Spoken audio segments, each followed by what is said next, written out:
إمامي سعيدي كري مسيب، إمامي سعيدي كري جبير رحمة إخواني، أما إمامي قوري تابعين، أما طلبي الصحابة بنا معنا. إمامي عطاء كري أبو الرباح، إمامي ميموني كري مهران، إمامي علي لبيش هميانوا رضاي إخواني بي، إمامي سفيان الثوري، إمامي يوسفي أسباط. كومالك زاناي قورا چي دفر من أمانة برسي ميشوك بزان أمانة چي بياويك بون. إمامي سعيد كري مسيب رحمة إخواني بي دفرمت 40 ساڵ پشت ملي خەڵکم نەبینێ لە مزگەوتان، واتە لە ڕیزی دووەما نەبوومە، پشت ملی کەسم نەبینێ لە نوێژی مزگەوتان. 40 ساڵ 5 فەرزە پشت ملی خەڵکیم نەبینی، واتە لە ڕیزی یەکەما بوومە.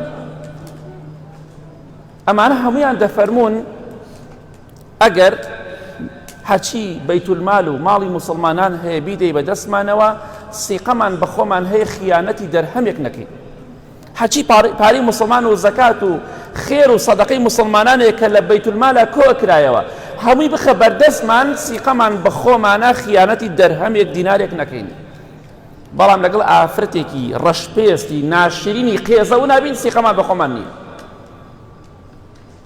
والله هەرێکێک لەوانە کە باسم کرد ئیمانی سەتەهاوەنی من و تۆ بەقووەت و بەهێز بووە. ئیمامی سەعیدی کوری مسەیب ڕەحمەتی خوای لێبێ دەفەرمێ تەمەنم 80 ساڵە. 80 ساڵ تۆ گەنجی 15-20 ساڵی ئەڵێ من سیقەم بە خۆمە. نە، ئەبێ بترسی. سیقەت بە خۆت الحەمدوللا سیقەی زیاتر پێیاکە. سیقەی تۆ ئەو کاتە دەرئەکەوێت کە کەس لەگەڵتان نییە، ئافرەتێک خۆشەویستی بۆ تۆ دەرئەبڕێتەوە، ئەو کاتە چەندێ سیقەی نەگە بەرچاو خەڵکیەوە. ئیمام سعید ڕەحمەتی خوا لێبێ دەیفەرموو سعیدی کوری مسەیب تەمەنم 80 ساڵە، چاوێکم لە دەست داوە هەر نابینێ هیچ. 80 ساڵ نابینایە، چاوێکی نابینێ. چاوەکەی تریشم شەوکوێرم، واتە بە شەو نابینێ، کەواتە نیو چاوی هەبووە، نیو چاو. چاوی بکەیتە دوو بەشەوە، بە ڕۆژ بینوێتی بە شەو نەیبینیوە.